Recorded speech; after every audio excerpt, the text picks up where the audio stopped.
First of all, I just want to say that whomever wrote poetry aloud wasn't me behind me, but little smiley faces and all the characters and stuff. I'm like, that sounds like somebody stupid creative would do something like that. It wasn't me. So, You know what? I just love it. I kind of John's like, I'm good at this, right? I'm like, perfect, whatever. I have pieces that I've written from different events or things I saw going on, and I believe learning about people from their journals in the past might be something about people's histories as well. So I'm going to share, first of all, Journals Extinguished, which was written on the day in 1824 of the burning of Lord Byron's journals. Who burned them? Pardon me? Who burned them? You will find out. Okay, I'm listening. Don't be so anxious. I'm anxious. Patience sometimes. Yeah, patience sometimes. Yes, yes. Sometimes. The other day, I walked into my library, walked over to a shelf off to the side, reached around and took one of my journals. I opened it up on a random page, and I started to read about the struggles of the time.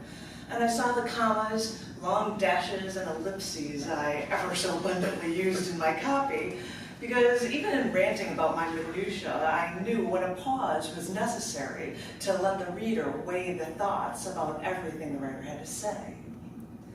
And yes, I may start sentences with and, or but, or because, since new sentences are often a continuation of the last thought, and the thinking never stops. I may get grandiose with the way I splice my sentences, but I know I'm not the first.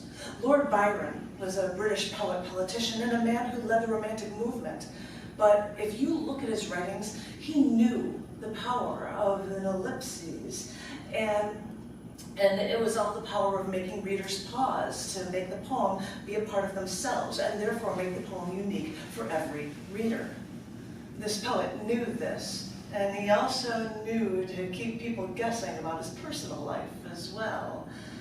So after he passed away, at 36 years old, colleagues of his publisher, a fellow poet, and his companion all decided that to reveal truths in his journals would be too much for the world. So, page by page, they burned all his diaries. No. Knowing the power of the written word and the power in the hands of a gifted writer, that journal burning has been called more than once the greatest crime in literary history. Yeah. And yes, as I look at my handwritten writings, taking a shelf of books in my library that no one else in the world will probably ever read, as a writer, I can still think that these journals are necessary, and they are necessary for anyone who knows anything about literature and the writer's mind.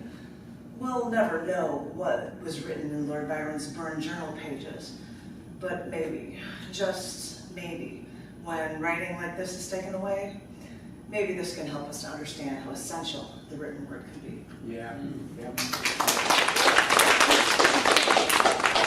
A good segue to sharing this poem with you, called Volumes of Flames While the Spirit Lives. This was written about censorship on the anniversary of the day the Nazis in Germany staged a massive public book burning of un-German books. So that was written on this day, so there we go. Let's see how this one goes. You claim to be well-intentioned when your only desire is to destroy our spirit.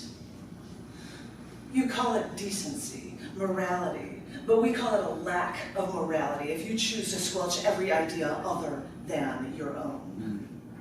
You may want to consign to flames hundreds of thousands of books, but there's only so much burning you can get done in one night, no matter how many peons you can get into a fervor to help you. I don't care what you think, but you cannot burn our spirit. We will remember these books. We will remember this act, and we will remember what you have done to us. You're trying to take away our freedoms, which means you're trying to rob our minds. And there are still those among us who cherish reading these books and who revel in creating these books. This is robbery, thievery, and you cloak under what you call good intentions.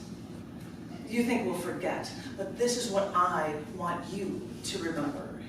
Your childish act of destruction is only temporary. Remember this, because I don't care how many fires you set or how many books you burn. You will never destroy our spirit. Right. Remember this. Right. That was a little stretch from the history of things, or from keeping them for that. This is, yes, well, I won't tell you. It's called Visiting and Seeing the Signs. My grandmother was moving away.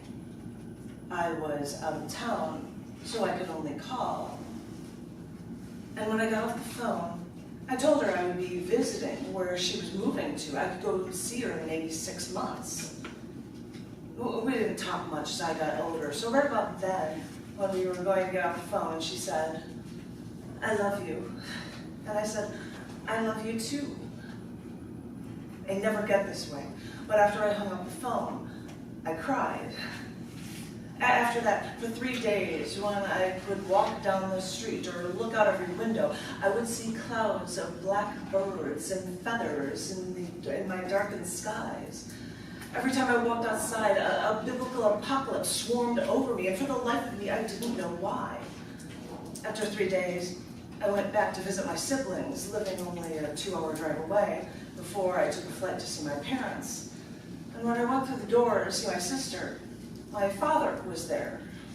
I walked down the marble tiled floors to meet him and hug, and when we embraced, I said, "Grandma's dead." Because the heavens were giving me the signs for days while she was fighting with her doctors to check her again. And because they wouldn't listen to an old white woman, her symptoms were treated like nothing, weren't treated, and she died before I even came back. I know I cried for her days ago, but I will cry for her again and again. And now I will not question when I'm shown the signs again. Yeah.